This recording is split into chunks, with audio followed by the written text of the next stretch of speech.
What would you do if a gang of outlaws marked your home for fire and blood? Could a widowed rancher and a grieving mother stand against an army in the desert night? And when every secret is dragged into the open, who will protect the child caught between them? This is a story of survival, betrayal, and a love forged in flames. Stay until the end. You won't believe who pulls the trigger when it matters most. Welcome to WestDreamTales, where the Wild West comes alive with stories of love, betrayal, and redemption. If you love gripping tales that keep you on the edge, don't forget to subscribe and join our frontier.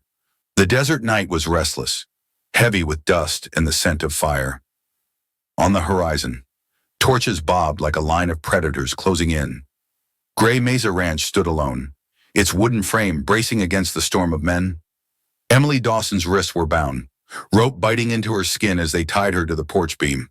The glare of firelight painted her pale face, her dark hair clinging in damp strands. She kept her gaze steady, though her breath trembled with every cheer of the outlaws.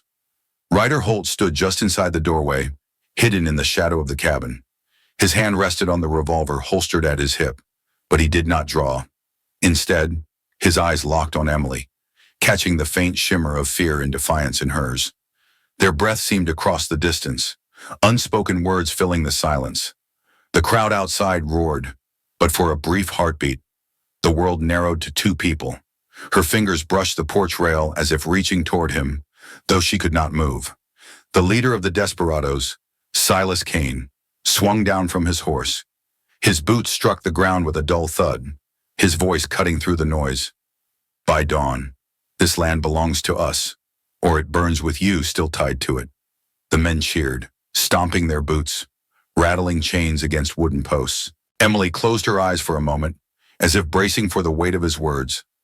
Ryder shifted in the dark, the tension in his jaw hardening with each second. He remembered nights like this from long ago: torches, shouting, the stench of whiskey and powder. Those were different days, and when he rode among men like these. Now their faces blurred with ghosts, and the weight of that past pressed against his chest. A gust of desert wind swept across the porch, dimming the torches for a breath. Emily opened her eyes and found his again, silent but pleading. His hand rose, not to his gun, but to the knife strapped against his boot. Moving slowly, he stepped out of the shadows, unseen by the mob. Each stride seemed to carry the weight of every choice he had tried to bury. At the edge of the firelight, his knife slipped against the rope at her wrist.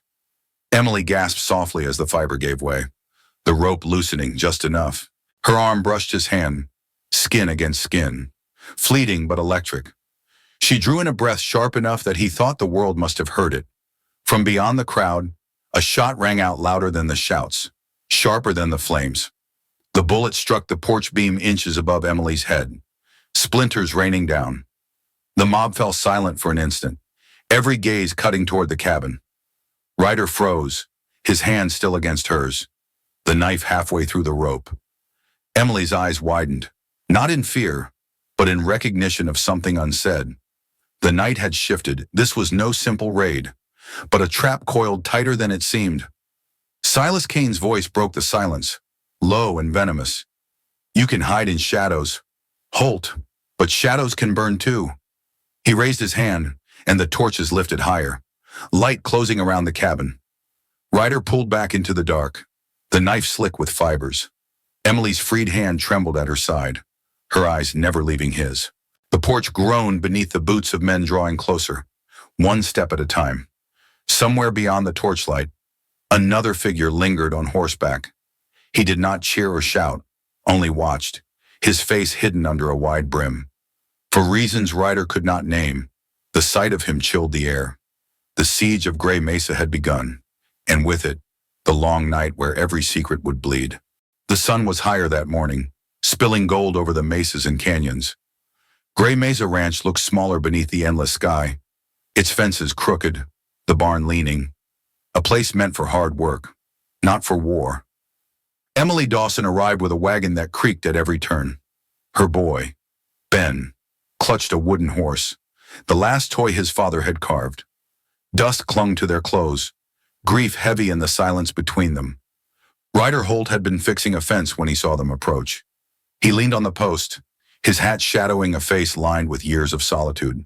The boy stared back at him with wide, curious eyes. Emily greeted him politely, though her voice carried a guarded edge. She had heard the stories whispered in town that Ryder had once ridden with killers. His silence did nothing to ease the rumors. Ryder offered water, his hand rough with calluses. Emily accepted, though she did not drink right away. Her eyes drifted across the barren land, measuring the weight of her decision. The ranch was hers now, passed down through marriage and tragedy. Her late husband had hoped to sell it, but fate left the burden on her shoulders. She had nowhere else to go, and no one else to trust. That night, the wind rattled the shutters as Emily unpacked their few belongings. Ben curled against her side, whispering questions she could not answer. She pressed her lips to his hair, steadying her voice in the dark. Outside, Ryder watched from the porch, the glow of his cigarette fading. Memories pressed hard, of nights filled with gunfire and screams. He wondered if she saw him as savior or shadow. Days passed with quiet routine. Emily scrubbed floors, cooked meals, tended the garden. Ryder mended fences, repaired the barn, and kept the well from running dry. Yet small moments spoke louder than words. One morning, Emily slipped carrying a bucket of water. Ryder caught her by the arm, steadying her before she fell. Their eyes met briefly. Her breath caught, his hand lingering longer than needed. The bucket toppled, spilling water into the dirt. Neither moved to pick it up right away. That night, she sewed by lantern light while Ryder carved a piece of cedar. Ben slept nearby, the toy horse clutched tight against his chest. The crackle of the fire filled the silence between them. Emily glanced at the carving in Ryder's hands, shaped like a small cross. He did not speak of it, but the meaning was clear. A memorial for someone he had lost long ago. She set down her needle, brushing her fingers lightly over the wood. He stiffened at her touch, but did not pull away. For a fleeting second, the cabin felt like a home.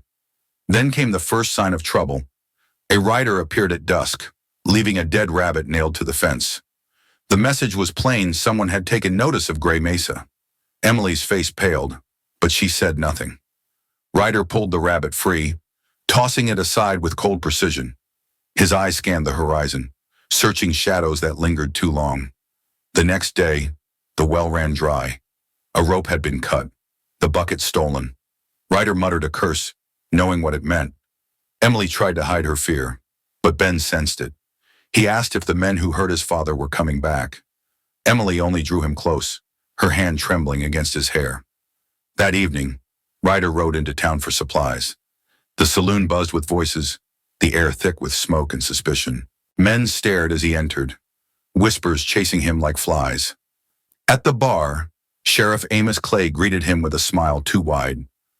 "Good to see you, Holt," he said, pouring whiskey, but his eyes held something colder than welcome. Ryder did not drink. He leaned close, his voice flat. "Men have been circling the ranch. You hear anything about that?" Clay shrugged, polishing a glass. "Desert breeds all kinds of vermin. You'd best mind your own." His hand trembled slightly as he set the glass down. Ryder left without finishing the drink. Outside, a boy darted into the alley, pressing a folded scrap of paper into his hand. "From my pa," the boy whispered before vanishing. The note was scrawled in haste. "They want the land. Don't trust the sheriff." Ryder crumpled it, jaw tightening. The weight of old sins pressed harder on his back. When he returned to Gray Mesa, Emily was waiting on the porch. Her lantern swayed in the wind, her eyes shadowed with worry. "Did you find what we need?" she asked softly. Ryder nodded, though the lie caught in his throat. He handed her the supplies, his fingers brushing hers longer than needed. For an instant, her gaze softened, trust breaking through the fear. Later that night, Emily sat alone by the hearth. From a hidden pouch, she drew a folded paper, an official deed. The seal bore the mark of a mining company long abandoned.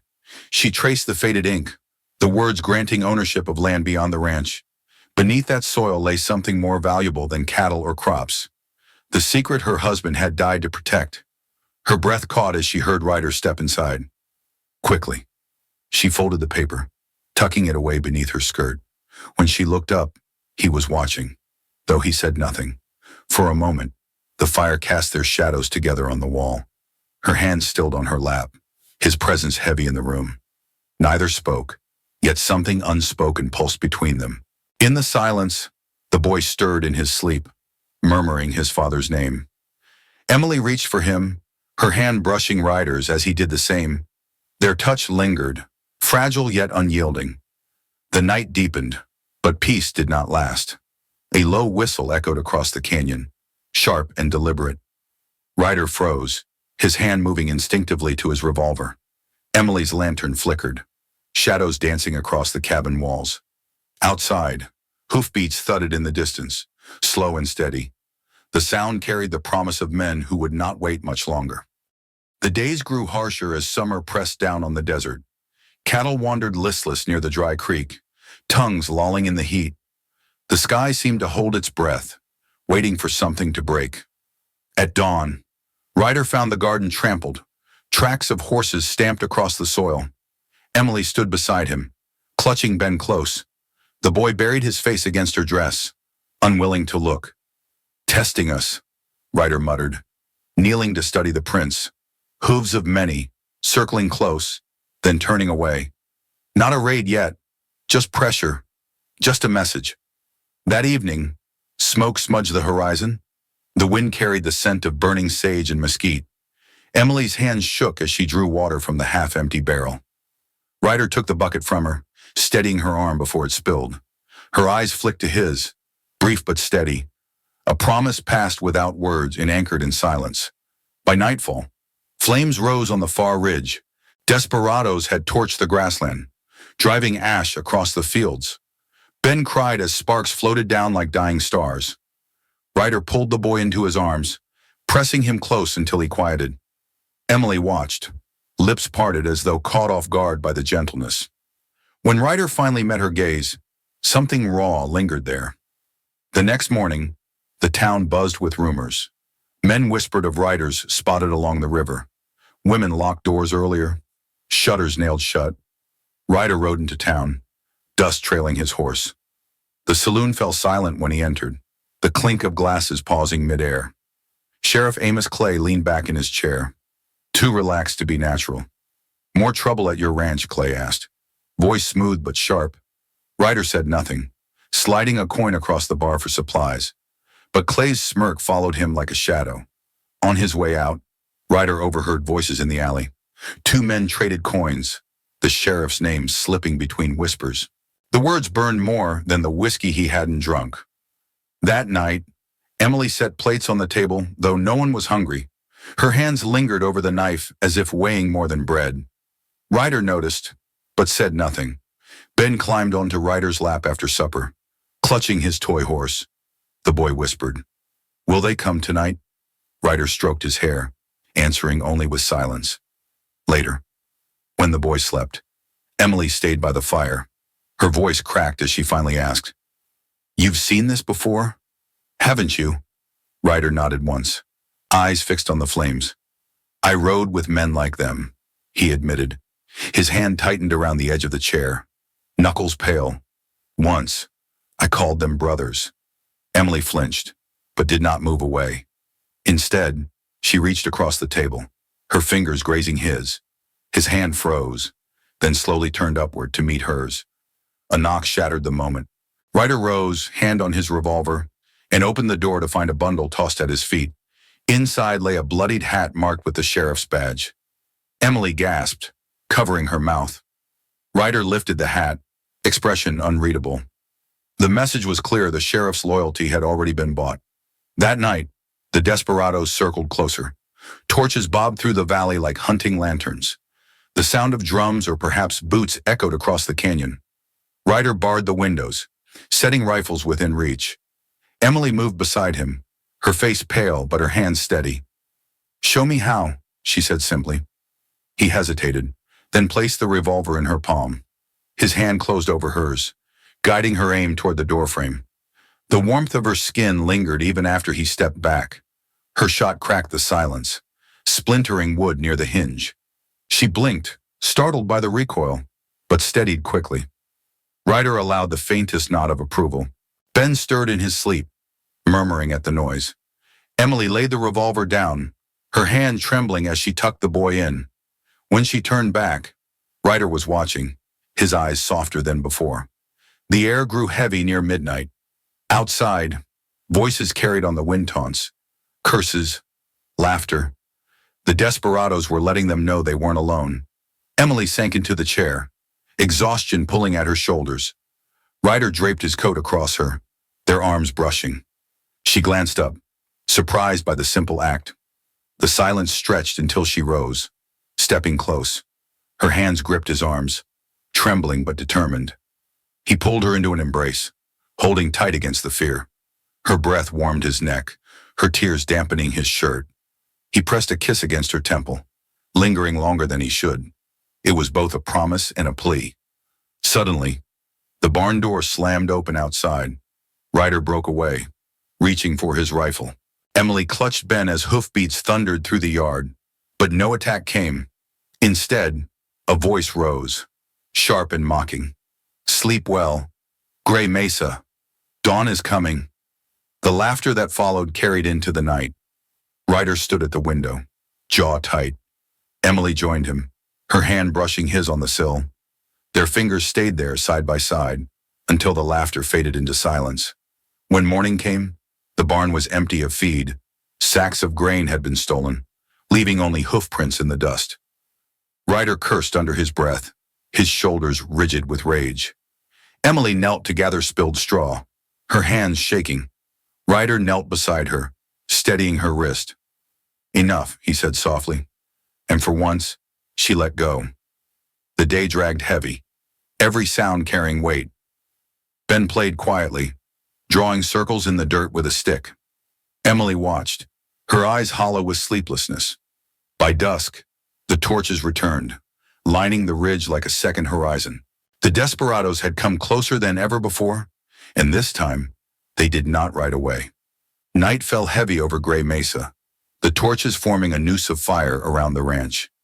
The wind carried embers, sparks drifting across the dry fields. Inside the cabin, every breath sounded louder than the last. Ryder checked his rifle, the barrel scratched from years of use. Emily pressed her hands to the window frame, watching the flames creep closer. Ben whimpered in his sleep, unaware of the siege tightening outside. The barn erupted in a roar as flames consumed the dry timber. Horses screamed, their shadows leaping against the inferno. Ryder rushed out, firing at the silhouettes darting through the smoke. A bullet struck his side, spinning him against the dirt. He gritted his teeth, dragging himself upright. Emily cried out, racing to pull him back toward the cabin. Her hands pressed against his wound, blood staining her palms. Ryder's breath came ragged, but his eyes stayed clear. "Not yet," he rasped, forcing himself to stand. The Desperados jeered, their laughter carried on the wind. At their center, Silas Kane raised his hand, demanding silence. "Tomorrow, when the sun hits high, one shot decides it all." His words settled like ash over the valley. A duel, in front of every man under his command. Ryder had no choice but to accept. Back inside, Emily bound the wound with strips of cloth. Her fingers trembled, brushing his skin as she tied the knot. Ryder caught her hand, holding it steady. For a long moment, silence pressed between them. Her breath shivered as he pulled her close. Their lips met, fierce and desperate, as if tomorrow might never come. The kiss broke only when Ben stirred, murmuring in his sleep. Emily pulled away, her cheeks flushed, eyes wet with fear. Ryder touched her face gently, his thumb wiping away a tear. The night dragged on in fragments of firelight and silence. Every creak of the wood, every howl of the coyotes, seemed sharper. Neither of them slept, waiting for dawn. When the sun finally climbed, the valley filled with riders. Desperados lined the ridge, their torches now cold, replaced by rifles. The crowd formed a ring in the dust, the air charged with expectation. Ryder stepped forward, his boots heavy, his breath shallow. Emily held Ben back, clutching him close as fear choked her. Silas Kane rode to the center, grinning like a wolf. The two men faced each other, silence pressing the town into stillness. Ryder's hand hovered near his holster, every muscle taut. The sun glared high above, merciless. On my mark, Silas called, his voice carrying. The crowd leaned forward, waiting. Time slowed, stretching thin as wire. The signal came, and guns flared in the same breath. Ryder staggered, a bullet grazing his shoulder. Silas laughed, confident in victory. But Ryder steadied, lifting his revolver once more. His shot rang true, knocking Silas back a step. Blood bloomed against his coat, though he still stood. Silas sneered, firing again, the bullet tearing across Ryder's ribs. Ryder fell to one knee, dust rising around him. Emily gasped, tears streaking down her face. She broke from the crowd, seizing Ryder's dropped revolver. Her hands shook, but her eyes blazed. When Silas raised his gun for the final blow, she fired. The shot echoed through the valley, cutting the silence apart. Silas staggered, shock freezing his grin. He fell face first into the dust, the ground trembling beneath the impact. The Desperados erupted, chaos tearing through their ranks. Some fled, others shouted, their leader gone in an instant. Ryder pulled himself upright, blood darkening his shirt. He staggered toward the barn, pulling free a hidden lever. Oil spilled from barrels he had prepared days before. With one spark, flames roared, consuming the yard in fire. Men screamed as the blaze spread, horses breaking free in panic. The ring of riders shattered, fleeing into the desert. The ranch became an inferno, devouring everything in its path. Emily ran to Ryder, supporting his weight as he stumbled. Ben clung to her dress, his eyes wide with terror. Together, they dragged themselves clear of the collapsing barn. The last of the Desperados vanished into smoke, their torches swallowed by flame. Ash fell like snow, coating the land in gray. The long night had ended, but nothing of Gray Mesa remained untouched. Ryder leaned against Emily, his breath shallow but steady. Her arms held him tight, her cheek pressed against his temple. They stood together in the ruin, bound by fire and loss. The dawn came slow, its light cutting through smoke still hanging over the valley. The barn was gone. Nothing but black beams collapsed in ash. The fields lay bare. Every stalk of grass burned down to dust. Emily held Ben close as he stirred awake, his eyes wide at the ruin. She whispered soft words, though her voice shook with every breath. Ryder stood nearby, leaning on the porch beam charred from fire. His shirt clung dark with blood, though the wound had stopped bleeding. Emily moved to him, wrapping cloth tighter around his side. Her hands lingered, more tender than before. He caught her wrist gently, his eyes heavy but steady. "You saved me," he said, voice low. Emily shook her head. "We saved each other." Ben clung to Ryder's arm, the wooden horse still in his grasp. For the first time, the boy looked at him without fear. Ryder placed a rough hand on the child's head, silent but firm. The townfolk arrived at midday, drawn by smoke and rumor. They stood at the edge of the ruins, whispering among themselves. None stepped forward, unsure if the ranch still belonged to the living or the dead. Emily faced them, her shawl dark with soot, her hair loose in the wind. Her eyes no longer hid behind fear. Every whisper silenced when she lifted her chin. Word spread quickly how she had raised the gun, how the outlaw had fallen by her hand. Some looked at her with awe, others with suspicion, but no one could deny that Gray Mesa had stood against the storm. Ryder listened, though his face betrayed nothing. The weight of what had passed pressed heavy on his shoulders. He turned from the crowd, walking toward the ridge. Emily followed, Ben in her arms. They stopped where the land fell away to endless desert. Ash swirled in the wind, soft as snow. Ryder's voice was rough when he spoke. This land took more than it gave. His hand brushed Emily's as he lowered himself to sit. She sank beside him, the boy resting between them. For a moment, the silence felt like peace. The world, though scarred, had not ended. Emily reached out, her fingers folding into Ryder's. Their hands stayed there, bound by quiet understanding. No vow, no word, only the grip of survival shared. From the distance, a rider appeared on the horizon, alone, silent, his horse kicking up a thin trail of dust. He stopped at the ridge, watching but not approaching. Emily noticed first, her breath catching. Ryder followed her gaze, eyes narrowing against the light. The man did not move, only sat, brim low over his face. A chill ran through Ryder. Though the sun was rising hot, the silence carried weight, as if the desert itself waited. The rider turned his horse slowly, vanishing back into the haze. Ben stirred, tugging at Emily's sleeve. "Is it over?" he asked softly. Emily held him tighter, but did not answer. Ryder rose slowly, swaying from pain but standing tall. He looked once more at the horizon, then at Emily. The fire had taken everything, but left them bound to one another. Behind them, the townsfolk began to scatter, their voices fading. Ahead, the desert stretched wide, unforgiving, uncertain. The ashes at dawn promised both an end and a beginning. This was West Dream Tales, where every ending sparks a new beginning. Like, share, and subscribe to ride with us into the next story under the desert sun.